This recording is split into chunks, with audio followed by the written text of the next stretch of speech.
الحمد لله الذي أنزل على عبده الكتاب ولم يجعل له عوجا قيما لينذر بأسا شديدا من لدنه ويبشر المؤمنين الذين يعملون الصالحات أن لهم أجرا حسنا ماكثين فيه أبدا وينذر الذين قالوا اتخذ الله ولدا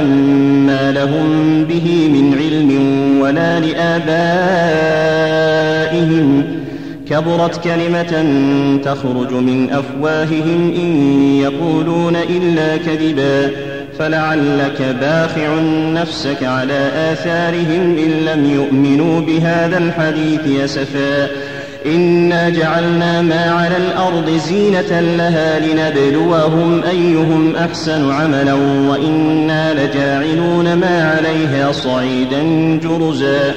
أم حسبت أن أصحاب الكهف والرقيم كانوا من آياتنا عجبا إذ أوى الفتية إلى الكهف فقالوا ربنا آتنا من لدنك رحمة وهيئ لنا من أمرنا رشدا فضربنا على آذانهم في الكهف سنين عددا ثم بعثناهم لنعلم أي الحزبين أحصى لما لبثوا أمدا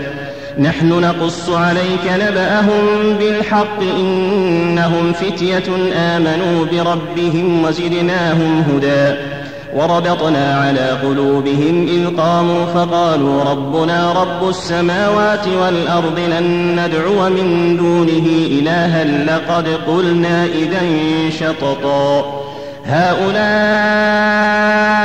قوم اتخذوا من دونه آلهة لولا يأتون عليهم بسلطان بين فمن أظلم ممن افترى على الله كذبا وإذ اعتزلتموهم وما يعبدون إلا الله فأووا إلى الكهف ينشر لكم ربكم من رحمته ويهيئ لكم من أمركم مرفقا وترى الشمس إذا طلعت تزاور عن كهفهم ذات اليمين وإذا غربت تقرضهم ذات الشمال وهم في فجوة منه ذلك من آيات الله من يهد الله فهو المهتد ومن يضلل فلن تجد له وليا مرشدا وتحسبهم أيقاظا وهم رقود ونقلبهم ذات اليمين وذات الشمال وكلبهم باسط ذراعيه بالوصيد لو اطلعت عليهم لوليت منهم فرارا ولملئت منهم رعبا وكذلك بعثناهم ليتساءلوا بينهم قال قائل منهم كم لبثتم قالوا لبثنا يوما أو بعض يوم قالوا ربكم أعلم بما لبثتم فابعثوا أحدكم بورقكم هذه إلى المدينة فلينظر أيها أزكى طعاما فليأتكم برزق منه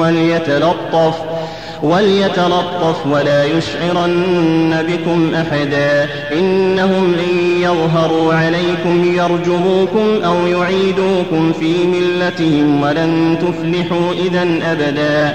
وكذلك أعثرنا عليهم ليعلموا أن وعد الله حق وأن الساعة لا ريب فيها إذ يتنازعون بينهم أمرهم فقالوا ابنوا عليهم بنيانا ربهم أعلم بهم قال الذين غلبوا على أمرهم لنتخذن عليهم مسجدا سيقولون ثلاثة رابعهم كلبهم ويقولون خمسة سادسهم كلبهم رجما بالغيب ويقولون سبعة وثامنهم كلبهم قل ربي أعلم بعدتهم ما يعلمهم إلا قليل فلا تمار فيهم إلا مراء ظاهرا ولا تستفت فيهم منهم أحدا ولا تقولن لشيء إني فاعل ذلك غدا إلا أن يشاء الله واذكر ربك إذا نسيت وقل عسى أن يهديني ربي وقل عسى أن يهديني ربي لأقرب من هذا رشدا ولبثوا في كهفهم 300 سنين وازدادوا 9 قل الله أعلم بما لبثوا له غيب السماوات والأرض أبصر به وأسمع ما لهم من دونه من ولي ولا يشرك في حكمه أحدا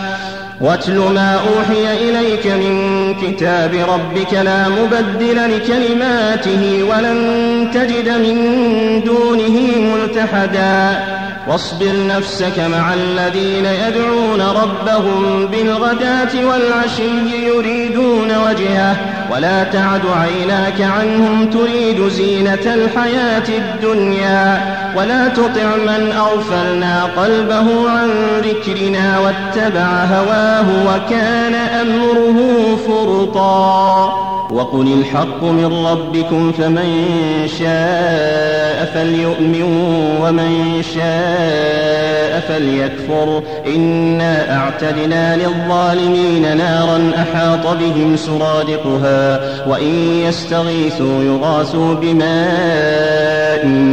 كالمهل يشوي الوجوه بئس الشراب وساءت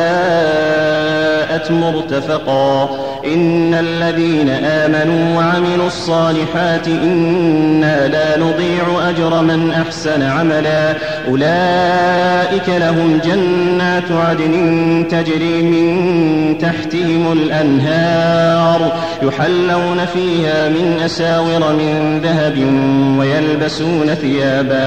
ويلبسون ثيابا خضرا من سندس واستبرق متكئين فيها على الأرائك نعم الثواب وحسنت مرتفقا واضرب لهم مثل الرجلين جعلنا لأحدهما جنتين من أعناب وحففناهما بنخل وجعلنا بينهما زرعا كلتا الجنتين آتت أكلها ولم تظلم منه شيئا وفجرنا خلالهما نهرا وكان له ثمر فقال لصاحبه وهو يحاوره أنا أكثر منك مالا وأعز نفرا ودخل جنته وهو ظالم لنفسه قال ما أظن أن تبيد هذه أبدا وما أظن الساعة قائمة ولئن رددت إلى ربي لأجدن خيرا منها منقلبا قال له صاحبه وهو يحاوره وكفرت بالذي خلقك من تراب ثم من نطفة ثم سواك رجلا لكن هو الله ربي ولا أشرك بربي أحدا ولولا إذ دخلت جنتك قلت ما شاء الله لا قوة إلا بالله إن ترني أنا أقل منك مالا وولدا فعسى ربي أن يؤتيني خيرا من جنتك ويرسل عليها حسبانا من السماء فتصبح صعيدا زلقا أو يصبح ماؤها غورا فلن تستطيع له طلبا وأحيط بثمره فأصبح يقلب كفيه على ما أنفق فيها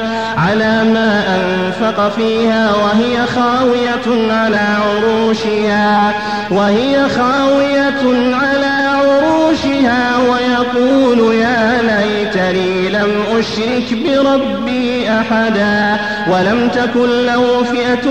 ينصرونه من دون الله وما كان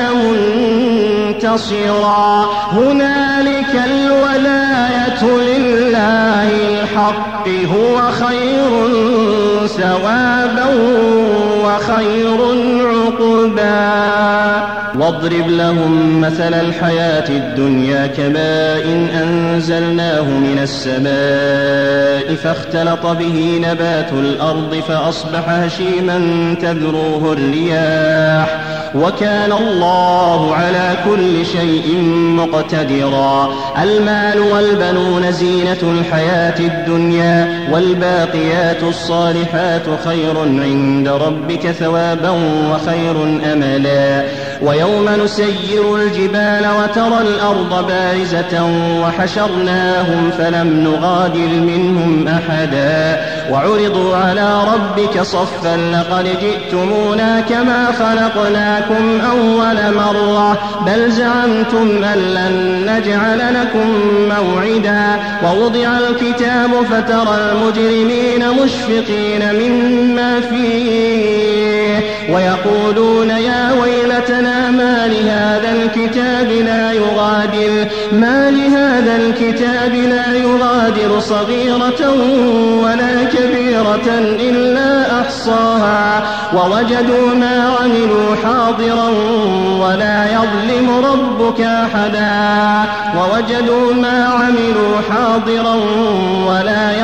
ربك أحدا. وإذ قلنا للملائكة اسجدوا لآدم فسجدوا إلا إبليس كان من الجن ففسق عن أمر ربه أفتتخذونه وذريته أولياء من دوني وهم لكم عدو بئس للظالمين بدلا. ما أشهدتهم خلق السماوات والأرض ولا خلق أنفسهم وما كنت متخذ المضلين عضدا. ويوم يقول نادوا شركائي الذين زعمتم فدعوهم فلم يستجيبوا لهم وجعلنا بينهم موبقا. ورأى المجرمون النار فظنوا أنهم مواقعوها ولم يجدوا عنها مصرفا. ولقد صرفنا في هذا القرآن للناس من كل مثل وكان الإنسان أكثر شيء جدلا. وما منع الناس أن يؤمنوا إذ جاءهم الهدى ويستغفروا ربهم إلا أن تأتيهم سنة الأولين أو يأتيهم العذاب قبلا. وما نرسل المرسلين إلا مبشرين ومنذرين ويجادل الذين كفروا بالباطل ليدحضوا به الحق واتخذوا آياتي وما أنذروا هزوا. ومن أظلم ممن ذكر بآيات ربه فأعرض عنها ونسي ما قدمت يداه إنا جعلنا على قلوبهم أكنة أن يفقهوه وفي آذانهم وقرا وإن تدعهم إلى الهدى فلن يهتدوا إذن أبدا. وربك الغفور ذو الرحمة لو يؤاخذهم بما كسبوا لعجل لهم العذاب بل لهم موعد لن يجدوا من دونه موئلا. وتلك القرى أهلكناهم لما ظلموا وجعلنا لمهلكهم موعدا. وإذ قال موسى لفتاه لا أبرح حتى أبلغ مجمع البحرين أو أمضي حقبا فلما بلغا مجمع بينهما نسيا حوتهما فاتخذ سبيله في البحر سرابا. فلما جاوزا قال لفتاه آتنا غداءنا لقد لقينا من سفرنا هذا نصبا. قال أرأيت إذ أوينا إلى الصخرة فإني نسيت الحوت وما أنسانيه إلا الشيطان أن أذكره واتخذ سبيله في البحر عجبا قال ذلك ما كنا نبغ فارتدا على آثارهما قصصا. فوجدا عبدا من عبادنا آتيناه رحمة من عندنا وعلمناه من لدنا علما. قال له موسى هل أتبعك على أن تعلمني مما علمت رشدا. قال إنك لن تستطيع معي صبرا وكيف تصبر على ما لم تحط به خبرا قال ستجدني إن شاء الله صابرا ولا أعصي لك أمرا قال فإن اتبعتني فلا تسألني عن شيء حتى أحدث لك منه ذكرا فانطلقا حتى إذا ركبا في السفينة خرقها قال أخرقتها لتغرق أهلها لقد جئت شيئا إمرا قال ألم أقل إنك لن تستطيع معي صبرا قال لا تؤاخذني بما نسيت ولا ترهقني من أمري عسرا فانطلقا حتى إذا لقيا غلاما فقتله قال أقتلت نفسا زكية بغير نفس لقد جئت شيئا نكرا قال ألم أقل لك إنك لن تستطيع معي صبرا قال إن سألتك عن شيء بعدها فلا تصاحبني قد بلغت من لدني عذرا فانطلقا حتى إذا أتيا أهل قرية استطعما أهلها فأبوا أن يضيفوهما فوجدا فيها جدارا يريد أن ينقض فأقامه قال لو شئت لاتخذت عليه أجرا قال هذا فراق بيني وبينك سأنبئك بتأويل ما لم تستطع عليه صبرا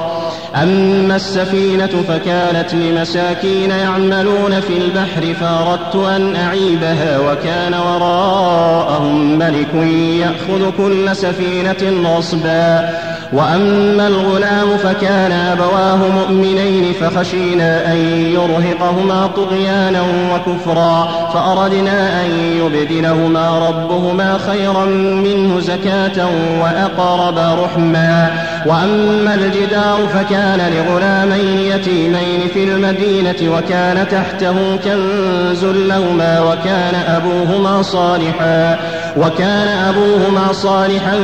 فأراد ربك أن يبلغا أشدهما ويستخرجا كنزهما رحمة من ربك وما فعلته عن أمري ذلك تأويل ما لم تسطع عليه صبرا ويسألونك عن ذي القرنين قل سأتلو عليكم منه ذكرا إنا مكنا له في الأرض وآتيناه من كل شيء سببا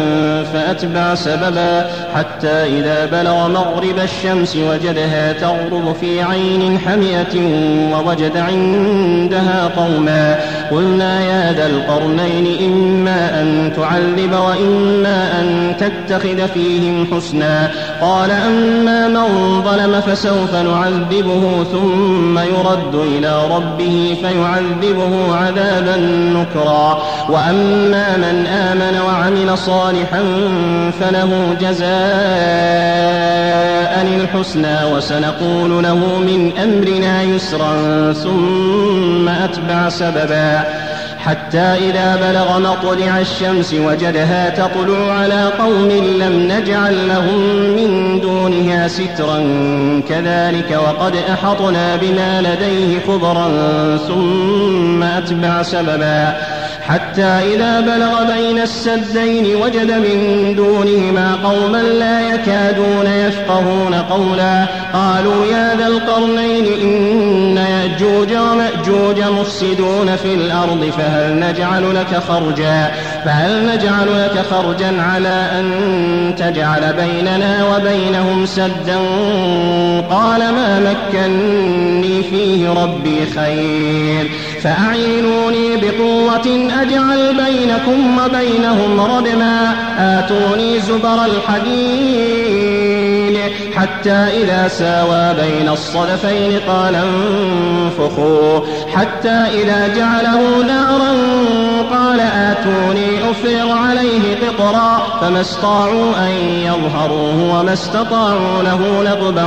قال هذا رحمة من ربي فإذا جاء وعد ربي جعله دكاء